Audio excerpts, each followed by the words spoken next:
Moms, how did asking about one missing cookie lead to your kids confessing everything? I stood in the kitchen staring at the empty plate on the counter. 12 chocolate chip cookies sat there when I left for my dentist appointment 90 minutes ago. I counted them specifically before leaving because I baked them last night for tomorrow's parent-teacher conference at Oakwood Elementary. The PTA always asked for homemade contributions, and I took pride in my baking.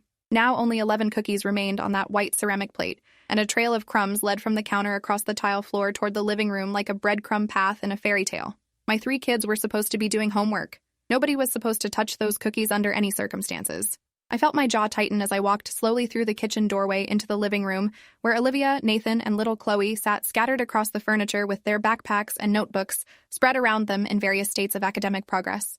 My voice came out quiet and controlled in that particular tone every mother develops over years of parenting. I know exactly what happened while I was gone.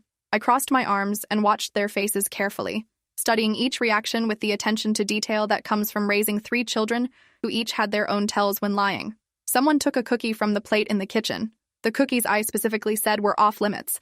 You have exactly 2 minutes to confess who did it, or all 3 of you lose screen time for an entire month. No phones, no tablets, no television, no computers except for school assignments I personally supervise. Olivia's pencil froze mid-word in her algebra homework, her hand suspended above the page. Nathan's head snapped up from his history textbook so fast I heard his neck crack. Chloe dropped her crayon, and her Disney princess coloring book slid off her lap onto the hardwood floor with a slapping sound that seemed unnaturally loud in the sudden silence. The quiet stretched between us like a rubber band pulled to its breaking point. 1 minute, 45 seconds, I said, pulling out my phone and setting a visible timer on the screen. My hand shook slightly as I pressed start, but I kept my expression stern and unyielding. I'd perfected this look over 16 years of motherhood. Chloe's eyes filled with tears immediately. She was only 7 and absolutely terrible at hiding guilt. Her face was an open book that broadcasted every emotion in real time. Nathan looked at his older sister with this weird expression I couldn't quite read. Fear maybe, or warning, or something else entirely. Olivia closed her math book slowly and placed both hands flat on top of it like she was trying to physically hold something down. Her knuckles were white from pressing so hard. The ticking timer filled the room with tension so thick I could feel it pressing against my skin. Wait, Mom? Olivia's voice cracked on the second word. She stood up and her legs looked unsteady like she might collapse. If this is about the cookie, I need to tell you something else first. Something more important than a cookie. She took a deep, shaky breath. I've been taking money from your purse. $20 at a time for the past 6 weeks. Sometimes more if you had extra cash. I have about $90 total hidden in my room. I kept track of every dollar in a notebook. My breath caught in my throat. I hadn't even noticed money missing from my wallet. I always assumed I spent it and forgot or miscounted at the grocery store, or left a bigger tip than I remembered at restaurants.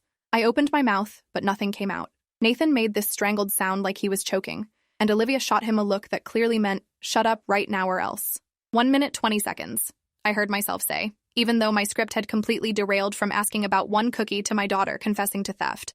Chloe started crying harder now, her small shoulders shaking with sobs. Her voice came out between gasps. I broke your jewelry box last month, the wooden one Grandma Rachel gave you before she died. I was trying on your necklaces in your bedroom, and I dropped it, and it shattered into a million pieces, and I hid all the pieces in the garage trash can before pickup day so you wouldn't find them. I'm sorry, Mommy. I'm so sorry. Please don't be mad. Her words dissolved into incomprehensible crying. The jewelry box. The one my mother gave me before she died 3 years ago from pancreatic cancer. Hand-carved mahogany with intricate floral designs her father made for her wedding day in 1962. One of the few things I had left from her after we had to sell most of her belongings to pay her medical bills. I thought I misplaced it during last year's move to this house. I spent weeks searching through unpacked boxes in the garage and the attic. I accused David of throwing it away. We had a huge fight about it, and it was in the trash the whole time. Broken. Gone forever. Nathan stood up suddenly and his chair scraped against the hardwood floor, making an awful screech that set my teeth on edge. His face had gone completely white like all the blood drained out. His hands were shaking. If we're confessing everything, you need to know about Dad. The room temperature seemed to drop 10 degrees. Olivia's head whipped toward her brother. Nathan, don't. Please don't. 55 seconds. The timer announced in its mechanical voice. My heart was pounding so hard I could feel it in my throat. I could barely breathe. What about your father? My voice came out barely above a whisper. Nathan looked at his sisters and then back at me. His 13-year-old face looked much older suddenly. His words tumbled out fast like he needed to say them before he lost courage or before his sister could stop him. Dad has another phone. A second cell phone he keeps hidden in his car. I saw it 3 months ago when I was getting my soccer bag from the trunk after practice. It was hidden under the spare tire compartment with a charger. He didn't know I saw it. I didn't tell anyone until now. Everything stopped. The oxygen left the room. My lungs forgot how to work. Olivia buried her face in her hands. Chloe's crying got louder and more desperate. I stood there frozen, unable to process what my 13-year-old son just told me. A second phone. Hidden in the car? A secret phone meant secret communications. Secret communications meant secrets. My husband David worked late 4 nights a week as a regional sales manager for a pharmaceutical company. Or that's what he told me for the past 2 years. Before that, it was 3 nights a week. Before that, it was 2. The late nights had been gradually increasing. 30 seconds, the timer said, and I wanted to throw the phone across the room and watch it shatter against the wall. Nathan wasn't finished. He was on a roll now, the words pouring out like he'd been holding them inside for too long, and the dam finally broke. I followed the location history once when I borrowed his regular phone to download a game. I went into his Google Maps timeline. He goes to the same apartment building every Tuesday and Thursday night, the one on Riverside Drive near the Westfield Mall, the luxury complex with the fountain out front. He's there for 2 to 3 hours every time. Same pattern for months. My knees felt weak. I sat down hard on the arm of the couch because I couldn't trust my legs anymore. 15 years of marriage, 3 children, a second phone and an apartment on Riverside Drive, 2 and 3 hour visits every Tuesday and Thursday, sales meetings, client dinners, late nights at the office, all the explanations he gave me, all the times I believed him without question because I trusted him completely. Time's up, the timer announced, but nobody moved. Nobody spoke. The confession I demanded about a stupid cookie had turned into something I never imagined in my worst nightmares. Chloe raised her small hand like she was in school asking permission to speak. Her small voice trembled with tears. I saw Daddy kissing someone in the parking lot at my dance recital last month. A lady with red hair wearing a pretty dress. He told me it was a work friend, and I couldn't tell you because you'd get confused and upset and it would cause problems. He gave me $20 to keep the secret. He said it was our special secret. My 7-year-old daughter, my baby, paid off by her own father to hide his affair, bribed into silence with $20 and lies about protecting me from confusion. The room started spinning. I gripped the couch arm until my knuckles turned white and my fingers ached. I thought I might vomit. I thought I might scream. I thought I might collapse. I did none of those things. I just sat there trying to breathe while my entire world crumbled around me. Olivia finally looked up with tears streaming down her face, leaving dark tracks through her foundation makeup. The money I took from your purse wasn't for clothes or makeup or hanging out with friends. It was to pay the orthodontist. Dad stopped making payments 6 months ago. Dr. Brennan's office sent letters to the house and I intercepted them before you saw them. I've been paying what I could with lunch money and birthday money and money I took from you, but I still owe them $800. They're threatening to remove my braces and report the debt to collections if we don't pay the full balance by the end of next month. I didn't know what else to do. I was too scared to tell you. 16 years old and managing debt her father created. Dealing with collection threats. Stealing from her own mother to cover for her father's abandonment of responsibility. I felt rage building in my chest like a physical thing that wanted to claw its way out. Show me the letters, I said quietly. My voice sounded strange to my own ears. Flat and cold and deadly calm. Olivia pulled a folder from her backpack with a dozen envelopes inside. Bills from Dr. Brennan's office dating back 6 months. Past due notices in yellow envelopes. Final warning stamped in angry red letters across the most recent one. The account was in my name. My name on every single bill. My credit that would be destroyed if we didn't pay. My responsibility because I signed the initial paperwork 2 years ago. I opened my phone with shaking hands and checked our joint bank account. The balance was significantly lower than it should have been. Significantly. We should have had at least $40,000 in savings. The screen showed $18,000. I started scrolling through transactions, my finger moving faster and faster as panic set in. David had been transferring money out of our savings for 7 months. $500 here, $800 there, $2,000 in March, $1,500 in April. Always round numbers that could be explained as business expenses or emergency repairs or investments. $32,000 total had disappeared from our accounts. Gone. Vanished into some black hole I couldn't see. I felt physically sick. Our emergency fund was gone. The kids' college savings was gone.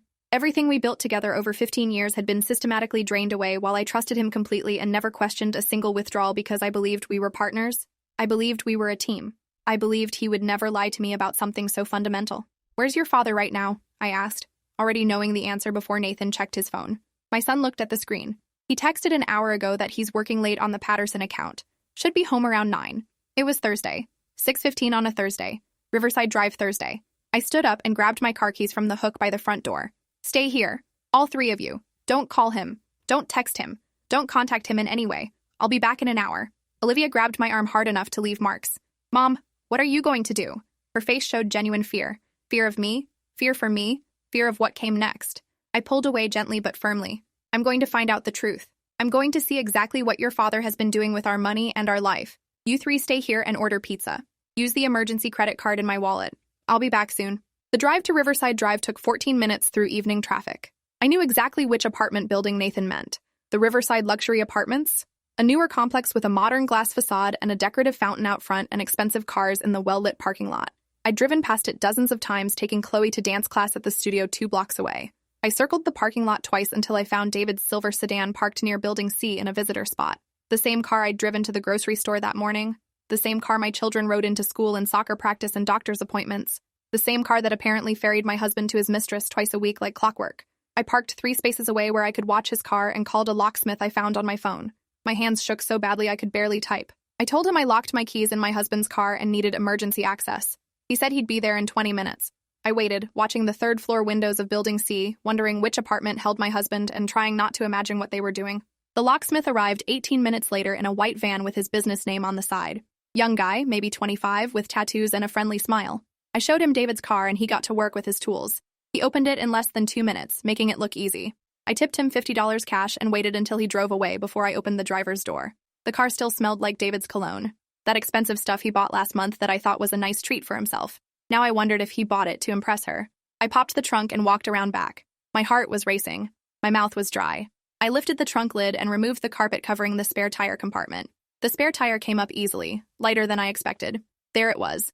A black smartphone with a charging cable wrapped around it, exactly where Nathan said it would be. Hidden but accessible. I powered it on and watched the screen come to life with a generic mountain landscape wallpaper. No password protection.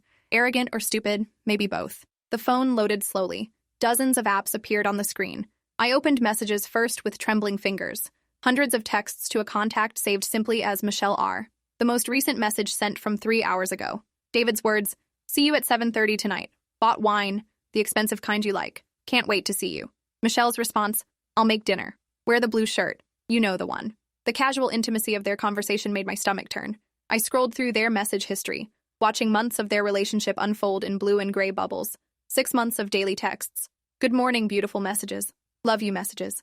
Miss you so much messages. Photos I couldn't look at without feeling sick. Plans for weekend getaways when David supposedly had sales conferences in Chicago and Atlanta and Boston. Michelle sent apartment rental documents from 4 months ago. David co-signed the lease. Our money paid for his mistress's apartment. Our savings funded their love nest. I opened his photo gallery and immediately regretted it. Pictures of David and Michelle at restaurants I recognized. The Italian place downtown where we went for our anniversary. The steakhouse where we celebrated Nathan's birthday. The beach resort where David claimed he went for a regional sales meeting in July while I stayed home with the kids during summer break. He was with her. Every photo showed him smiling in ways I hadn't seen in years. Looking at her the way he used to look at me 15 years ago before kids and mortgages and bills and the grinding routine of marriage dulled everything into obligation. She was younger than me, prettier than me, thinner than me. No stretch marks or gray hairs or tired eyes from raising 3 kids. Everything I used to be before life and motherhood and responsibility aged me into someone David apparently didn't want anymore. I opened his email app, the icon I dreaded clicking. Receipts for jewelry I never received. A diamond pendant from Tiffany's in April. Diamond earrings in June. A gold bracelet in August. Thousands of dollars in jewelry I never saw. Hotel confirmations for cities he never mentioned visiting. Weekend trips to beach resorts and mountain lodges and bed and breakfasts in wine country. All the places I begged him to take me for years while he claimed we couldn't afford it.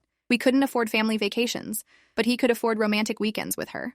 A thread with someone named Mark discussing real estate investments David never told me about. He'd used our savings as down payment on a rental property titled only in his name. Another email chain with a divorce attorney named Rebecca Finch from 3 weeks ago. Subject line, initial consultation follow-up. My heart stopped. My hands started shaking so badly I almost dropped the phone onto the concrete parking lot. David was planning to leave me. The consultation notes were detailed and strategic. Questions about asset protection and custody arrangements and alimony calculations. Rebecca Finch's responses outlined strategies to minimize his financial obligations. She recommended transferring joint assets before filing. She suggested documenting my instability to strengthen his custody case. She advised consulting a forensic accountant to hide income. He'd been laying groundwork for months to ensure he kept everything when he walked away. The affair wasn't just happening. It was calculated, premeditated, planned with legal precision to maximize his advantage and minimize mine. Every late night at work, every business trip, every time he claimed exhaustion and went to bed early. He was planning his exit strategy while I cooked dinner and helped kids with homework and trusted him completely. I took photos of everything with my own phone. Screenshots of texts, emails, bank transfers, the lease agreement, the divorce attorney correspondence, the jewelry receipts, the hotel confirmations, evidence of every single lie. My phone storage filled up fast, so I started emailing them to myself. Document after document proving David's betrayal in excruciating detail. Then I checked the location history Nathan mentioned. The Google Maps timeline showed months of patterns. Riverside Drive Tuesdays and Thursdays like clockwork from 6:45 to 9:30. Various hotels scattered across the city on Fridays. Michelle's workplace address saved as a favorite location. A restaurant near her office marked as Our Place. The digital breadcrumbs of his double life laid out in timestamps and GPS coordinates.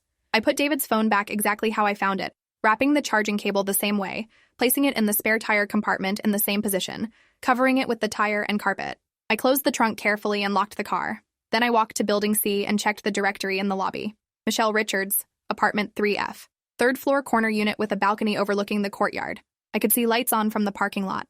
My husband was up there right now, with her, drinking expensive wine I couldn't afford, eating dinner in an apartment I paid for, using money that should have paid for Olivia's braces and Nathan's soccer fees and Chloe's dance classes and our family emergency fund, money he stole from his own children's future to finance his affair. I stood in that lobby for 5 minutes debating whether to go up there, whether to knock on that door and confront them both, whether to explode this whole thing right now in the most dramatic way possible. But I didn't. I walked back to my car with evidence that would destroy him in court. Strategic patience felt more powerful than emotional confrontation. I drove home in a fog, barely paying attention to traffic lights or stop signs or other cars. Autopilot carried me through familiar streets while my mind spun through implications and consequences and next steps. Everything I knew was a lie. Every assumption I made about my marriage was fiction. Every plan for our future was built on sand. The kids were waiting in the living room exactly where I left them. Pizza boxes sat unopened on the coffee table. Their faces showed fear and guilt and confusion when I walked in. I sat down on the couch and looked at all three of them. Olivia, 16 and trying to be strong. Nathan, 13 and scared of what he started. Chloe, 7 and not understanding why her world was falling apart. Everything you told me is true. All of it. Your father is having an affair with a woman named Michelle Richards. He's been stealing from us for months. He paid for her apartment with our money. And he's planning to divorce me while hiding assets so I get nothing and you get nothing. He's been consulting with a divorce attorney about how to leave us with as little as possible. Olivia started crying again, fresh tears joining the ones she'd already shed. Nathan's jaw clenched and his hands balled into fists. Chloe climbed into my lap and wrapped her small arms around my neck, holding on like I might disappear. Is Daddy going to leave us? Her voice was so small and scared and innocent.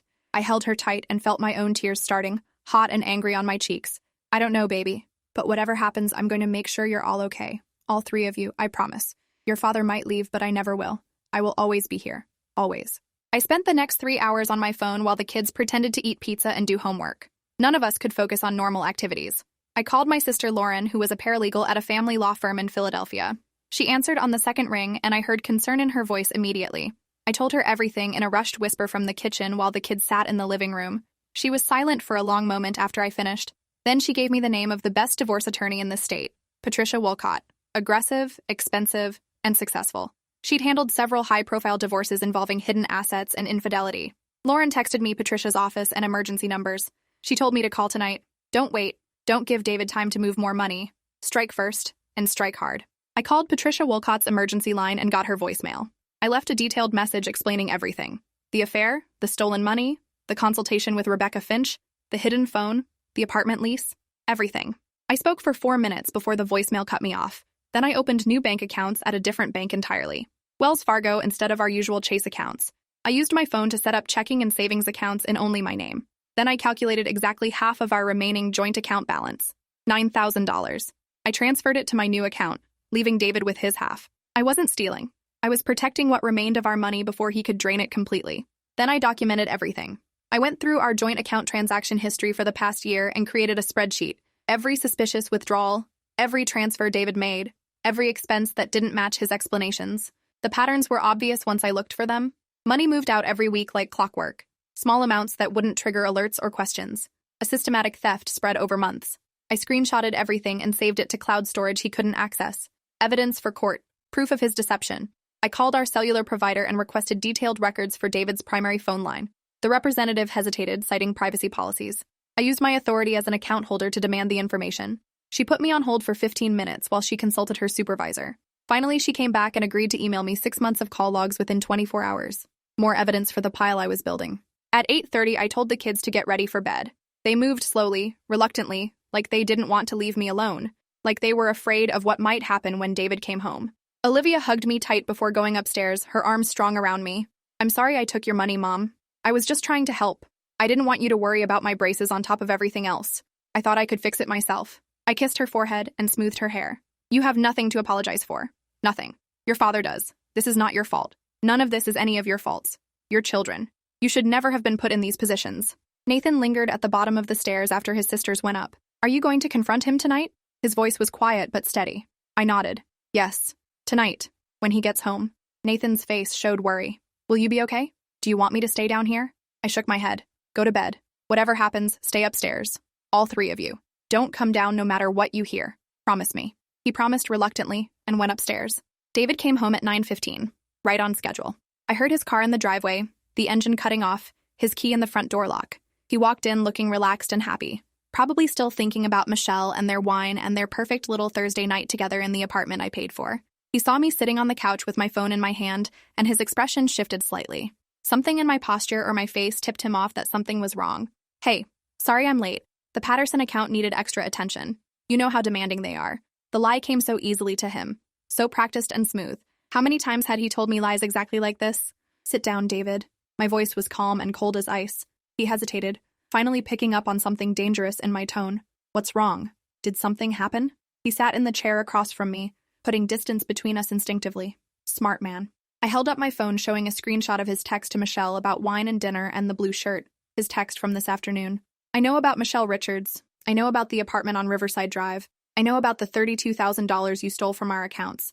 I know you're planning to divorce me and hide assets. I know about the jewelry and the hotels and the weekend trips. I know you consulted Rebecca Finch 3 weeks ago about asset protection. I know everything.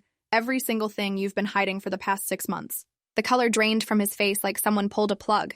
His mouth opened, but nothing came out. He looked like he might pass out or vomit or both. I watched him search for words, for excuses, for some way to talk himself out of this corner. His brain was clearly working overtime trying to calculate how much I actually knew versus how much I was bluffing.